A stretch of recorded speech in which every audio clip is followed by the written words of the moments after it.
You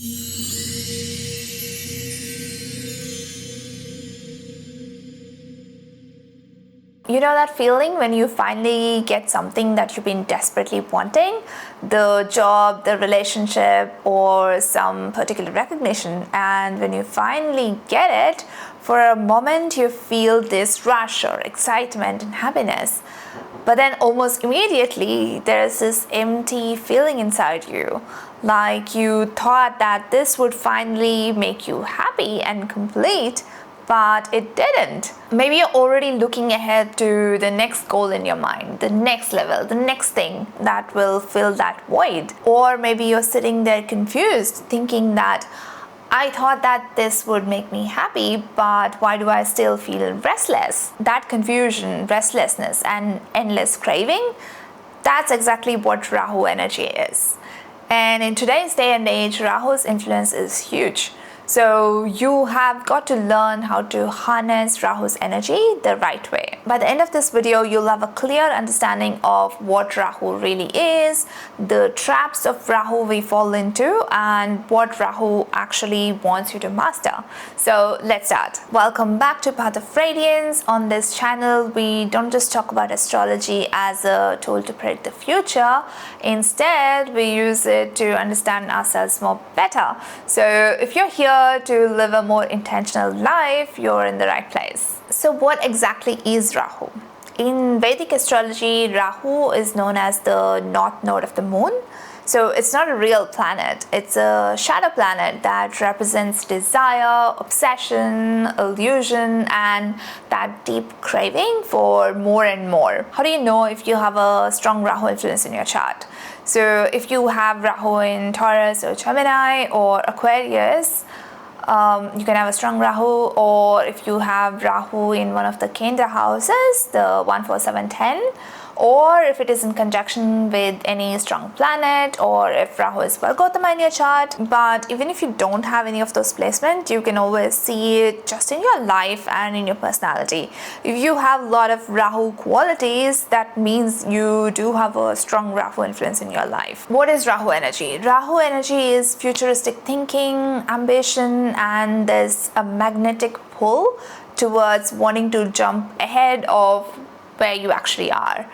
It's that part of you that looks at successful people and thinks, I want that life and I want it right now. It doesn't have patience. It's the same energy that you feel when you scroll through social media and you are looking at all these people and you feel like you're falling behind. Like everyone else has got this great life and everyone else has figured it out, but you're missing something. That's Rahu. Rahu is magnetic. It creates this almost hypnotic pull towards whatever it touches in your chart. But it also creates anxiety, craving, and confusion in life, because Rahu promises that it will make you happy and fulfilled, but it can never actually deliver it. That's why they say Rahu is like a smoke. You truly can't catch it. So how does Rahu create these traps? The first trap is what we call chasing the high. This is where you become convinced that fame, wealth, success, or having a perfect partner will finally give you that feeling of completion that you're looking for.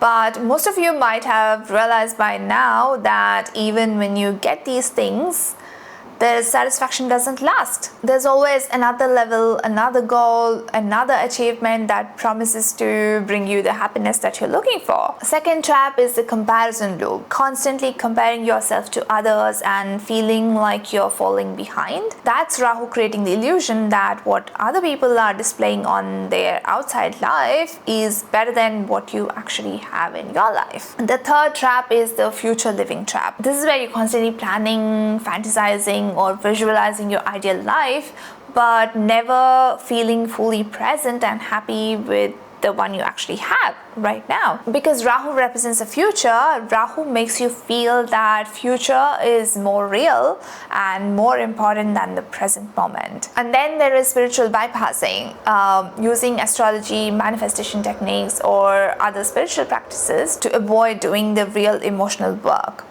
Rahu can make spiritual concepts feel like shortcuts to the life that you want. The reason these patterns are so seductive is because Rahu promises an illusion of big results. It says, just get this one thing, just reach this one level, and then you'll finally be happy. But what actually happens is the opposite. The more you chase without grounding yourself, the more unstable and disconnected you'll feel. And this creates some very specific emotional consequences in your life. So what happens when you get caught in these Rahu patterns? The emotional consequences are huge, and they explain why modern life these days can feel so exciting and exhausting at the same time. The first and biggest consequence is the constant dissatisfaction we feel in our lives. Even when we achieve our goals, we don't feel fulfilled. You might get that promotion or the relationship, and for a brief moment you feel amazing, but then very soon the emptiness comes back, and then you're already looking for the next big thing. This creates chronic restlessness. You start making impulsive decisions because you can't sit still, or you sabotage good things in your life because they don't match the fantasy version that you have in your head. Nothing ever feels right and nothing feels good enough. The deeper consequence of this is the feeling of being disconnected from yourself. You start chasing an image of who you think you should be rather than cultivating who you actually are. Your desires then become more like projections of insecurity rather than your authentic desire. So who you really are gets lost in all this chase of goals and desire. And then you're constantly in a state of FOMO. So how do we handle this? Let's try to understand it a bit more deeper. Now let's go deeper into the psychology of what's really happening when Rahu takes over your decision-making process, because this is where the real transformation becomes possible. At its core, Rahu operates through expansion, making everything big. So it takes whatever it touches and makes it feel more important, more urgent, and more necessary than it actually is. This is why Rahu desires feel like survival needs for you. Like, I really want this to survive, but you don't. So what's really happening is your desires stop being about what you actually want and start being about what you think will prove your worth. Rahu turns your wants to shoulds. I want this becomes I should have this. And then it becomes I'm not good enough if I don't have this. The more you chase these desires without grounding yourself, the more your sense of self-worth becomes dependent on external validation. You start living in a constant state of proving yourself. Every goal becomes a test of your worthiness rather than something you truly want. This is why Rahu energy feels so addictive. It promises that the next achievement, the next level, the next experience will finally give you permission to feel good about yourself.